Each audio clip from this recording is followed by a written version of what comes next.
Well, good afternoon and welcome to Shaw Street Memorial United Methodist Church Midday Meditation and Prayer Time. As always, our devotional is taken from the upper room. Today's title, Going in Circles.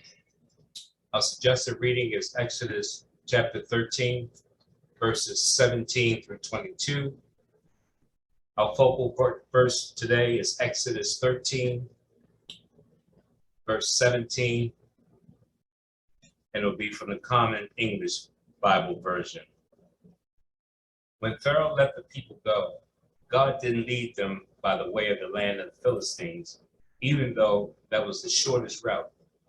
God thought if the people had to fight and face war, they would run back to Egypt.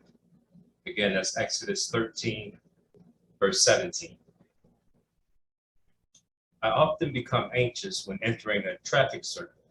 It is especially challenging when I approach my desired exit, but I'm in the wrong lane. Veering from one lane into the next usually brings a blast of horns from other drivers.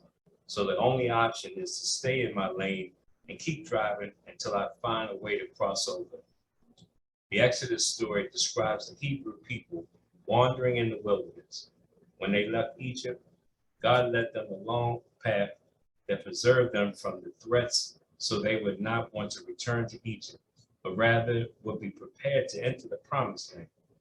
God did not leave them alone, but went ahead of them in a pillar of cloud by day and a pillar of fire by night to show them the way. Going in circles for 40 years until they reached the promised land allowed the Hebrew people to learn to trust God. Though we may sometimes find ourselves going in circles, we can trust that God has not left us alone, but is with us, often in remarkable ways. Prayerfully, attention to God's presence always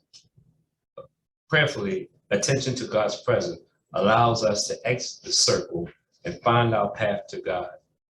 Our prayer, dear God, we quiet ourselves before you and open our hearts to your spirit. Help us pay attention to your prompting that says, this is the way, walk in it. Amen. Our thought for the day, God is with me as I travel my daily path.